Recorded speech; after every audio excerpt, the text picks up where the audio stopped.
மின்சார வாரியம் மாதிரி ஒரு ஊழல் துறை கிடையவே கிடையாது. முக்கிய ஆவணங்கள் அடங்கிய ஹார்ட் டிஸ்க் காணாமல் போயிருக்கு. 8 ஹார்ட் டிஸ்க் காணும் கம்ப்ளைண்ட் பண்ணுறீங்க, 18 ஹார்ட் டிஸ்க்கு காணாமல் போயிருக்குன்னு செய்திகளில் வருது. 30க்கும் 18க்கும் உள்ள வித்தியாசமே மிகப்பெரிய ஆச்சரியத்தை. அப்போ அந்த அதிகாரி அமைச்சர் செந்தில் பாலாஜி வீட்லேயே உட்கார்ந்து டெண்டர் ஃபிக்ஸிங் பண்ணுறாங்க. தனியாரிடமிருந்து மின்சார வாங்கினதில் 54,000 கோடி ரூபாய் ஊழல். முன்னாடி இருந்த மாதிரி இருக்காது, இனிமேல் யார் முறைகேடு செஞ்சாலும் நாங்கள் நடவடிக்கை எடுப்போம்னு பேசினாரு.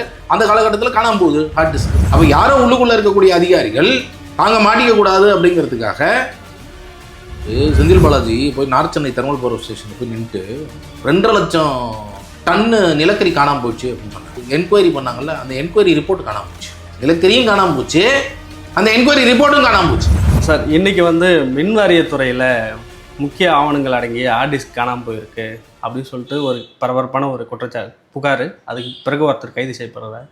அதோட பின்னணி சார், ஹார்ட் டிஸ்க் அப்படிங்கிறது பல தகவல்கள் அடங்கிய, ரொம்ப முக்கியமாக டெண்டர் ஆவணங்களுடைய தகவல்கள் அடங்கிய ஹார்ட் டிஸ்க்குகள் என்று சொல்லப்படுகிறது. இது எந்த நேரத்தில் நடந்திருக்கு அப்படிங்கிறது ரொம்ப முக்கியமான ஒரு விஷயம். டிரான்ஸ்ஃபார்மர் ஊழலில் ஏற்கனவே நம்ம அறப்போர் இயக்கம் கொடுத்த புகாரில் உயர்நீதிமன்றம் அது சிபிஐ விசாரணைக்கு மாற்றப்பட வேண்டும் என்று சொல்லி சிபிஐ 2 வாரத்திற்குள் எஃப்ஐஆர் பதிவு செய்ய வேண்டும் என்று சொல்லியிருக்கிறாங்க.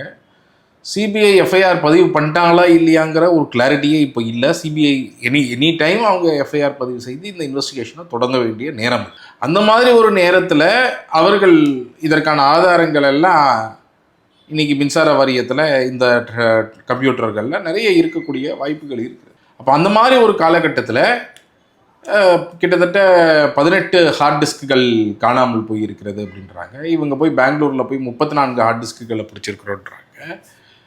ஸோ இப்படி ஒரு ரொம்ப சர்வசாதாரணமாக இவ்வளவு ஹார்ட் டிஸ்க்குகள் ஒரு மின்சார வாரிய அலுவலகத்திலிருந்து காணாமல் போகிறது அப்படிங்கிறது, அது திருட்டு போகிறது அப்படிங்கிறது எவ்வளவு ஒரு அதிர்ச்சியான ஒரு விஷயமாக நம்ம பார்க்கணும் அப்படிங்கிறத புரிஞ்சுக்கணும். ஏன்னா இந்த மாதிரியாக ஒரு அரசு இயந்திரம், ஒரு டிபார்ட்மெண்ட் அப்படிங்கிறது நம்மளுடைய ட்ரஸ்ட் அடிப்படையில் தான் அவர்கள் இந்த ஆவணங்கள் எல்லாத்தையும் காப்பாங்க அப்படிங்கிறது தான் நம்ம பார்க்குறோம். ஆனால் ஒரு தனியார் கம்பெனியில் வேலை பார்க்கக்கூடிய ஒரு ஆள் திருடிட்டு போயிட்டாரு அப்படின்னு இன்றைக்கி சொல்கிறாங்க. அவர் யார் தூண்டுதலில் பண்ணாங்க, அவர் பின்னாடி யார் செய்ய சொன்னாங்க, என்னங்கிறதெல்லாம் நமக்கு இன்னும் தகவல்கள் தெரியல. அப்போ இந்த மாதிரி ரொம்ப எளிமையாக இப்போ இன்றைக்கி எவிடன்ஸே நீங்கள் காலி பண்ணிட முடியும். இப்போ இது என்ன கேள்வி எழுப்புதுன்னா, இதுக்கு முன்னாடி இந்த மாதிரி என்ன எவிடன்சஸ் எல்லாம் இவங்க காலி பண்ணியிருப்பாங்க அப்படிங்கிற ரொம்ப முக்கியமான கேள்வியையும் எழுப்புது. ஏன்னா இப்போது டெண்டர்கள் அப்படின்னு சொன்னால் அந்த டெண்டர்களில் இவங்க என்னெல்லாம் ப்ராசஸ் ஃபாலோ பண்ணாங்க, அதில் என்னெல்லாம் முறைகேடுகள் நடந்தது அப்படின்னா அது என்டையர் ஸ்ட்ரீம் அந்த ஆரம்பத்திலேருந்து எண்டு வரைக்கும் ஃபுல்லாக பார்க்கணும். அப்போ அதில் பாதி ஆவணத்தை காலி பண்ணிட்டாங்க அப்படின்னு சொன்னால் எப்படி நீங்கள் நாளைக்கு ப்ரூவ் பண்ணுறதுல, இன்னும் எவிடன்ஸ் அதிகமாக கேதர் பண்ணுறதுல எல்லாத்துலேயுமே சிக்கல்கள் ஏற்படும். அப்போ இது ரொம்ப ரொம்ப அதிர்ச்சியான ஒரு விஷயம். இதன் மேலே ரொம்ப துரிதமாக நடவடிக்கை எடுப்பது மட்டும் இல்லாமல் அந்த பர்சன் மேலே மட்டும் பழியை போட்டு அப்புறம் அப்படியே நிறுத்தாமல் அதுக்கு பின்னாடி யார் வந்திருக்கிறாங்க, இதற்கான மோட்டிவ் என்ன என்பதெல்லாம் ரொம்ப ரொம்ப முக்கியமானது. சார், இப்போ நம்ம பார்க்குறோம் இந்த வழக்கில் கேஸ் கொடுக்குறாங்க, போய் கம்ப்ளைண்ட் கொடுக்குறாங்க. கம்ப்ளைண்ட்லேயே சொல்கிறாங்க 8 ஹார்ட் டிஸ்க்கு காணாமல் போச்சு அப்படின்னு சொல்கிறாங்க. காவல்துறை சொல்கிறாங்க இதில் 18 ஹார்ட் டிஸ்க்கு காணாமல் போயிருக்கா, விசாரணை எங்களுக்கு தெரிய வந்திருக்கு அப்படின்றாங்க. பெங்களூர் போகிறாங்க, அங்கே 34 அது மாறுது. இப்படி ஒரு முன்னுக்கு பின் முறைனா உள்ளே இருக்கவங்க யாருன்னா இதை மறைக்கணும்னு பார்க்குறாங்கன்ற மாதிரி எடுத்துக்கலாமா? அதாவது இது மறைப்பதற்காக சொல்லப்படுகிறதா, இல்லை அவங்களுக்கே எவ்வளவு ஹார்ட் டிஸ்க்கு காணாமல் போச்சுங்கிறதே ஒரு மின்சார வாரியத்துக்கு சரியாக தெரியவில்லை என்றா, அப்போ எத்தனை ஹார்ட் டிஸ்க் இதுக்கு முன்னாடி காணாமல் போயிருக்குங்கிற ரொம்ப முக்கியமான கேள்வியும் எழும்புதில்லை. 8 ஹார்ட் டிஸ்க் காணும் கம்ப்ளைண்ட் பண்ணுறீங்க, 18 ஹார்ட் டிஸ்க்கு காணாமல் போயிருக்குன்னு செய்திகளில் வருது. 34 ஹார்ட் டிஸ்க்கை பிடிக்கிறாங்க. அந்த மீதி இருக்கிற ஹார்ட் டிஸ்க்கு மின்சார வாரியத்தை தான் இல்லை மிச்சங்கள் தான் தெரியாது. பட் 8க்கும் 18க்கும் உள்ள வித்தியாசமே மிகப்பெரிய ஆச்சரியத்தை ஏற்படுது. 8 தான் காணும்னு ஏன் கம்ப்ளைண்ட் பண்ணிங்க, 18 தான் காணாமல் போயிருக்கு அப்படிங்கிறது மின்சார வாரியத்தில் அதற்கு பிறகு சொல்லப்படுகிறது. அப்போது இந்த மாதிரி எவ்வளவு ஹார்ட் டிஸ்க்குகள் காணாமல் போயிருக்கு, எவ்வளவு ஆவணங்கள் காணாமல் போயிருக்கு. ஒரு ஹார்ட் டிஸ்க், கம்ப்யூட்டர்லேருந்து ஹார்ட் டிஸ்க் எடுக்கக்கூடியவங்க ஒரு ஃபைல்லேருந்து ஆவணத்தை கிழிப்பது எவ்வளோ நேரம் ஆகும்? அப்போ இதெல்லாம் ஒரு மிகப்பெரிய, அப்போ இதற்கெல்லாம் யார் பொறுப்பு? நீங்கள் ஒரு தனியார் நிறுவனத்துக்காரர் ஒரு அரசு அலுவலகத்துக்குள்ளே எதை வேணால் எடுத்துகிட்டு போக முடியுங்கிற அளவில் தான் இன்றைக்கி மின்சார வாரிய அலுவலகம் இருக்குது. அப்போ எவ்வளவு விஷயங்கள் காணாமல் போயிருக்கு. இன்றைக்கி இந்த ஊழல்னா மின்சார வாரியம் மாதிரி ஒரு ஊழல் துறை கிடையவே கிடையாது. அந்த அளவிற்கு ஊழல் அவ்வளவு 80,000 90,000 கோடி ரூபாய் செலவு பண்ணுறாங்க.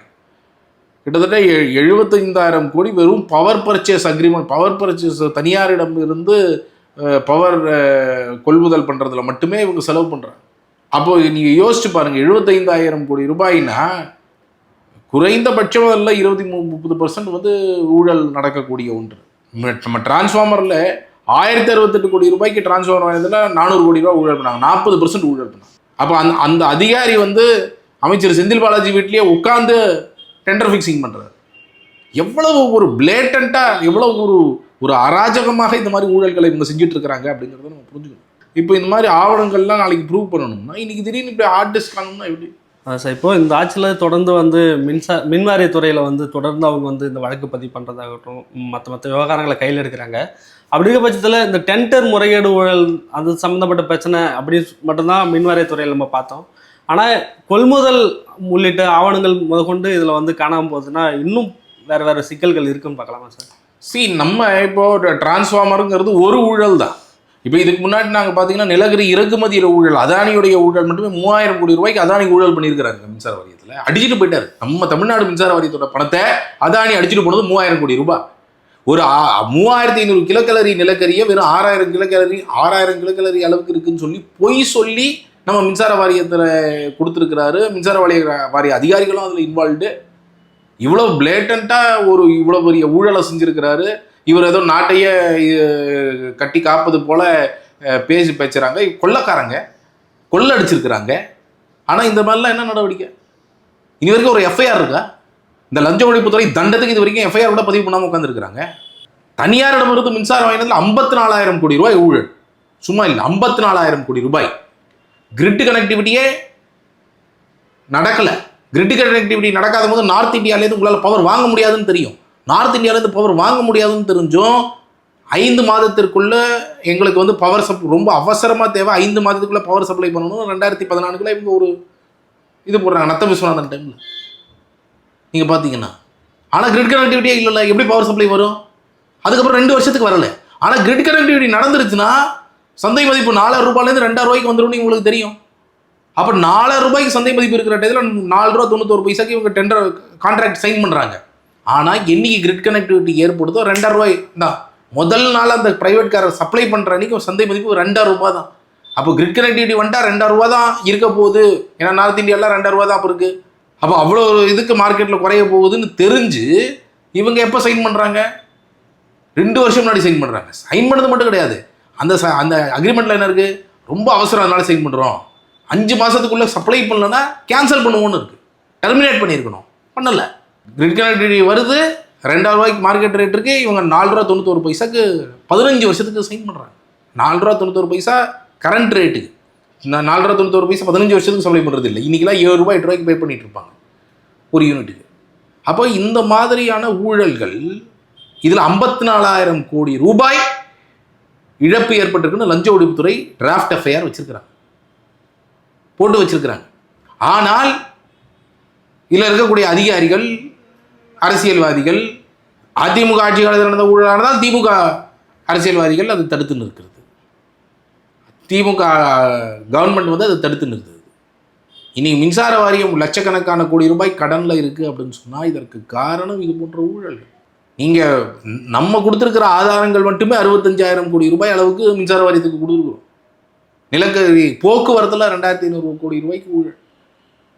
இவ்வளவு ஊழல் நடந்த துறை இது. இவ்வளவு இதற்கான ஆதாரங்கள் இப்போ இதுவே ஒரு சாம்பிள் தான். இந்த 65,000 கோடியே ஒரு சாம்பிள் தான்.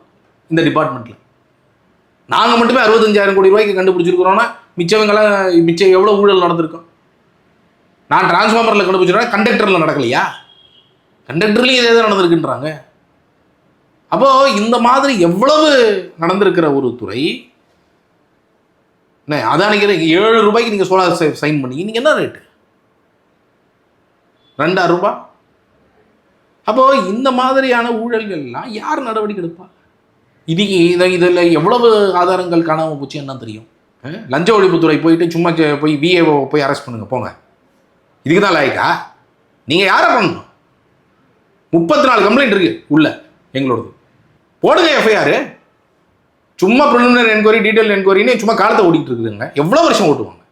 இப்போ புது கவர்மெண்ட் வந்திருக்கு, இப்போ நீங்களாவது எஃப்ஐஆர் போட்டு நடவடிக்கை எடுக்க ஆரம்பிக்கணுமா இல்லையா? அதுதான் சார். இப்போ புது கவர்மெண்ட் வந்திருக்கு, இவங்க ஏதாவது நடவடிக்கை எடுத்துருவாங்க அப்படின்ற ஒரு அச்சத்தில் தான் இதெல்லாம் மறைக்கப்படுது. இருக்கும். ஏன்னா ஆல் செட் அண்ட் டன் அவர் இபி மினிஸ்டர் வந்த உடனே ஒரு சில நல்ல விஷயங்கள் பண்ணாரு. வந்த உடனே 2000 கோடி ரூபாய்க்கான டெண்டரை கேன்சல் பண்ணாரு. காசியை சஸ்பெண்ட் பண்ணாரு. பெண் மாற்றி ஊழல்ல மிகப்பெரிய செந்தில் பாலாஜி செந்தில் பாலாஜி வீட்லயே உட்காந்து வேலை செஞ்சு அந்த காசியை நம்பரை சஸ்பெண்ட் பண்ணாங்க. ஸோ இதெல்லாம் நல்ல விஷயங்கள். இப்போ இதெல்லாம் பார்க்குறாங்க. இப்போ அவர் போய் பேசியிருக்கிறாரு, முன்னாடி இருந்த மாதிரி இருக்காது, இனிமேல் யார் முறைகேடு செஞ்சாலும் நாங்கள் நடவடிக்கை எடுப்போம்னு பேசினாரு. அந்த காலகட்டத்தில் காணாமல் போகுது ஹார்ட் டிஸ்க்கு. அவர் பேசி அடுத்த ஒரு 2 நாளில் காணாமல் போகுது. அப்போ என்ன காண்பிக்குது இது? அப்போ யாரோ உள்ளுக்குள்ளே இருக்கக்கூடிய அதிகாரிகள் தாங்க மாட்டிக்க கூடாது அப்படிங்கிறதுக்காக இந்த மாதிரி ஒரு வேலையை செஞ்சுருக்கிறாங்க அப்படிங்கிறது தானே இதை காண்பிக்குது. இப்போதைக்கு இதை இவங்க எப்படி எடுத்துகிட்டு போனால் நல்லா இருக்குன்னு நினைக்கிறீங்க சார்? இப்போ கிடச்சிருக்கு, காணாமல் போனுச்சுன்னாங்க. இப்போ 34 ஹார்ட் டிஸ்க்கு கிடச்சிருக்கு. இன்னும் ஆதாரங்களெல்லாம் மின்வாரித்துறையில் தான் இருக்க வாய்ப்பு இருக்குது. இதெல்லாம் வச்சுக்கிட்டு இந்த அரசு என்ன பண்ணுவாங்க, என்ன பண்ண போகிறாங்க? பண்ணணும் சார். கடந்த ஆட்சி திமுக ஆட்சி வரும்பொழுது செந்தில் பாலாஜி போய் நார்த் சென்னை தெர்மல் பவர் ஸ்டேஷனில் போய் நின்றுட்டு 2.5 லட்சம் டன்னு நிலக்கரி காணாமல் போச்சு அப்படின்னு சொன்னார். நாங்கள் சும்மா விட மாட்டோம், பயங்கரமாக ஆக்ஷன் எடுக்க போகிறோம்னா சொன்னார். சொல்லிட்டு என்ன தெரியுமா பண்ணார்? கடைசியில் என்ன தெரியுமாச்சு? அந்த நிலக்கரி காணாமல் போகிறதுக்காக ஒரு என்கொயரி பண்ணாங்கல்ல, அந்த என்கொயரி ரிப்போர்ட் காணாமல் போச்சு. அந்த என்கொயரி ரிப்போர்ட்டு காணாமல் போச்சு. நிலக்கரியும் காணாமல் போச்சு, அந்த என்கொயரி ரிப்போர்ட்டும் காணாமல் போச்சு. எங்கே இருக்குது? Vigilance commission. விஜிலன்ஸை கேட்டால் டிவிஎஸ்சி எங்களுக்கு வரவே இல்லைன்றாங்க. எங்கே இருக்கு அப்போ? என்னாச்சு? இந்த proof of pudding is in eating அப்படின்னு. அதாவது நீங்கள் வார்த்தைகளால் பேசுவது மட்டும் முக்கியம் கிடையாது. வார்த்தைகளால் பேசுவதை தாண்டி நீங்கள் நடவடிக்கை எடுக்கணும். இப்போது இவ்வளவு ஆதாரங்கள் இருக்கக்கூடிய வழக்கு கேசஸ்லாம் நீங்கள் நடவடிக்கை எஃப்ஐஆர் முதல்ல ஃபைல் பண்ணணுங்க. சும்மா இந்த விசாரணை என்கொயரிங்கிற பேரில் வருஷ கணக்கில் ஓட்டுறது, இது எதுக்கு லஞ்ச ஒழிப்பு தெரியும் இல்லையா? அப்போ நீங்கள் எஃப்ஐஆர் போடுங்க, ஃபஸ்ட்டு எஃப்ஐஆர் போடுங்க. அப்போ அந்த நடவடிக்கைகளை எடுக்க ஆரம்பிக்கணும், துரிதமாக எடுக்க ஆரம்பிக்கணும். நீங்கள் சொல்கிற மாதிரி இன்றைக்கி ஹார்ட் டிஸ்க்கு காணாமல் போயிருக்குன்னா, இப்போ இந்த ஹார்ட் டிஸ்க்கு காணாமல் போன விஷயத்தை நீங்கள் ரொம்ப ரொம்ப சீரியஸாக எடுக்கணும். இது வெறும் ஒரு லா அண்ட் ஆர்டர் போலீஸ் ஸ்டேஷனில் விசாரிக்கக்கூடிய ஒரு விஷயம் கிடையாது. நீங்கள் கிரைம் பிரான்ச்லேயோ சிபிசிஐடியோ இது போன்றவர்கள் எடுத்து விசாரிக்க வேண்டிய ஒரு விஷயம் இல்லையோ. ஸோ அந்த மாதிரி நீங்கள் விசாரித்து இதன் பின்னு யாரெல்லாம் இருக்கிறாங்க, என்ன காரணத்துக்காக திருடி இருக்கிறாங்க, இதெல்லாம் பார்க்கணுமா இல்லையா? சிபிஐயும் இன்ன வரைக்கும் ஏன் டிரான்ஸ்ஃபார்மர் கேஸில் ஏன் இன்னும் எஃப்ஐஆர் போடாமல் இருக்கிறீங்க, அவர் ஏன் நடவடிக்கை எடுக்காமல் இருக்கிறீங்கிறது ரொம்ப குரூஷியலான கொஸ்டின். நடுவில் எஃப்ஐஆர் போட்டதாக ஒரு செய்தி வந்தது, கடைசியில் பார்த்தா அது உண்மையாக பொய்யான்னு கூட இன்னி வரைக்கும் தெரியல. நான் தான் புகார்தாரர், இன்னி வரைக்கும் எஃப்ஐஆர் போட்டாங்களா இல்லையான்னு சொல்ல மாட்டாங்க இல்லையா? எஃப்ஐஆர் போடணும்ல, இது கரெக்டான எஃப்ஐஆர் போட்டு நீங்கள் நடவடிக்கை எடுக்கணும்ல. கோர்ட் சொன்ன டைம் முடிஞ்சு போச்சு. இப்போ நான் கண்டெம்ட்டுக்கு போனால் தான் நீங்கள் போடுவீங்களா? ஒவ்வொரு வாட்டி நாங்கள் கண்டெம்ட் பண்ணணும், கண்டெம்ட்டுக்கு மேலே கண்டெம்ட் பண்ணணும். சிபிஐ என்ன பண்ணிட்டு இருக்கிறாங்க? ஸோ இது எல்லாம் நம்ம இன்னைக்கு ஒவ்வொருத்தரும் மக்கள் இன்னைக்கு ஈவன் இப்போ டிவிகே கவர்மெண்ட் இருக்குன்னா எதனால போடுறாங்க? இவ்வளோ ஊழல்கள் நடக்குது, இவ்வளோ முறைகேடுகள் நடக்குது, ஒரு சேஞ்ச் வேணும் அப்படின்னு சொல்லி போட்டிருக்கிறாங்க மக்கள். அப்போது அது இப்போ இந்த 1 மாத காலம் இப்போ முடிஞ்சிருக்கு. ஸோ இந்த புதிய அரசாங்கம் பேசுனதெல்லாம் நடைமுறைக்கு கொண்டு வரணும். ஒரு பக்கம் இன்னைக்கு மினிஸ்டர்ஸ்லாம் பேச ஆரம்பிச்சிருக்கிறாங்க, நாங்கள் லஞ்சம் வாங்க மாட்டோம், அதெல்லாம் வரவேற்கத்தக்க ஒரு விஷயம். இதுக்கு முன்னாடி நம்ம மினிஸ்டர்ஸ்லாம் ரொம்ப பேசி கேட்டது கிடையாது இந்த மாதிரி. அதெல்லாம் வரவேற்கத்தக்க விஷயம், வரவேற்போம். ஆனால் அது நடைமுறையில் கண்டிப்பாக செயல்படுத்துவது ரொம்ப ரொம்ப முக்கியமானது. இதுக்கு முன்பு இவ்வளவு முறைகேடுகள் பண்ண ஆயிரக்கணக்கான கோடி ரூபாய் இப்படி அடிச்சிருக்கிறாங்கன்னு நீங்கள் ஊழல் பண்ணியிருக்காங்க. இன்றைக்கி நீங்கள் ஊழல் பண்ணவங்க கடைசியில் எஃப்ஐஆர் போடலன்னு வச்சுக்கோங்க, இல்லை நடவடிக்கை எடுக்கலன்னு வச்சுக்கோங்க, அப்போ ஊழல் செஞ்சதாகவே இருக்காது இவங்க யாரும் இல்லையா? அப்போ அதெல்லாம் இவர் இன்றைக்கி நடவடிக்கை எடுக்க வேண்டியது முக்கியம். இந்த ஹார்ட் டிஸ்க் விஷயத்தை ரொம்ப சீரியஸாக எடுத்துக்கணும். இதற்கு பின்புலத்தில் அது எந்த அதிகாரி, மின்சார வாரிய அதிகாரியாக இருந்தாலும் சரி, ஒருவேளை கடந்த ஆட்சியில் இருந்த வேறு யாராவது அரசியல்வாதிகள் யாராக இருந்தாலும் அந்த மாதிரி யாராவது லிங்க் இருக்காங்கிறதெல்லாம் செக் பண்ணணும். செக் பண்ணி யாராக இருந்தாலும் நடவடிக்கை எடுக்கிறது ரொம்ப ரொம்ப முக்கியம். அதே போல் இன்னொரு வழக்கு சார் என்னன்னா, செந்தில் பாலாஜி அவர்கள் அதிமுக ஆட்சி காலத்தில் அமைச்சராக இருந்தபோது போக்குவரத்து துறையில் வேலை வாங்கி தருவதாக ஏமாற்றி அந்த இடி கேஸ் பர்மிஷன் கேட்டிருந்தாங்க தமிழ்நாடு கவர்மெண்ட்டு. இப்போ தமிழ்நாடு கவர்மெண்ட் கவர்னருக்கு கொடுத்துருக்காங்க. அது எந்த ஸ்டேஜில் இருக்குது? சரி, இது அந்த கேஷ் ஃபார் ஜாப்ஸ் கேஸு 2000 நமக்கு நல்லா தெரியும். ஸோ வேலை வாங்கி தரேன்னு சொல்லிட்டு காசை வாங்கி ஏமாத்தின கேஸு. இதில் செந்தில் பாலாஜி இதில் தான் 1.5 வருஷம் ஜெயிலுக்கு போயிட்டு வந்தார். அந்த கேஸில் நீதிமன்ற விசாரணை, இன்னைக்கு நீதிமன்ற விசாரணைக்கு என்ஃபோர்ஸ்மெண்ட் டைரக்டரேட், அதாவது அமலாக்கத்துறை வந்து கேட்டிருக்கிறாங்க அனுமதி. அந்த அனுமதியை வந்து இப்போ வந்து அவங்க கவர்னருக்கு ஃபார்வர்ட் பண்ணியிருக்கிறாங்க. ஸோ கவர்னர் வந்து அந்த அனுமதியை கொடுப்பதற்காக ஃபார்வர்ட் பண்ணியிருக்கிறாங்க. ஏன்னா அவர் மினிஸ்டராக இருந்ததுனால் அவர் கொடுக்கணும் அப்படின்னு சொல்லி ஃபார்வர்ட் பண்ணியிருக்கிறாங்க. இது உடனடியாக கவர்னர் அந்த அனுமதியை கொடுக்க வேண்டும். அது நீதிமன்ற விசாரணை, ட்ரையல் வந்து அதில் ஸ்டார்ட் ஆகணும். இன்னும் ட்ரையலே ஸ்டார்ட் ஆகலை. எவ்வளோ வருஷம் ஆச்சு? 2015 13, 14, 15 நடந்த ஒரு விஷயம் நீங்கள் 2026 இருக்கிறோம். இப்படி ஒவ்வொரு வழக்கும் எவ்வளவு டிலேயில் போயிட்டு இருக்கு பாருங்க. இப்போ தான் அட்லீஸ்ட் இந்த மாதிரி ஆக்ஷன்லாம், ஏன்னா டிஎம்கே இருந்த வரைக்கும் அவங்க எதுவுமே, இப்போ நீங்கள் வந்து நேரு வழக்கு எடுத்துக்கோங்க, நீங்கள் வந்து இந்த சாண்ட் மைனிங் எடுத்துக்கோங்க, எல்லாத்தையும் ஊழல் பண்ணதே அவங்க தானே. அப்போ அவங்க எப்படி நடவடிக்கை எடுக்கிறதுக்கு ரெடியாக இருப்பாங்க? எதுவுமே நடவடிக்கை எடுக்கிற விடலை. அதுக்கு முன்னாடி நடந்த ஏடிஎம்கே ஆட்சியோடய சமரசம் பண்ணிக்கிட்டு ஒரு நடவடிக்கையும் முதல் ஒரு 6 மாதம் எடுத்ததோ சரி, அதுக்கப்புறம் எதுவுமே பண்ணல. அந்த மாதிரி ஒரு ஊழலில் மூழ்கி போனதுலேருந்து நம்ம இன்றைக்கி தமிழ்நாட்டை மீட்டெடுக்க வேண்டிய ஒரு சூழ்நிலையில் இருக்கிறோம். உங்களுடைய பல்வேறு கருத்துக்களை எங்களோடு சேர்ந்து தெரிவித்தமைக்கு மிக்க நன்றி சார். நன்றி. Thank you sir.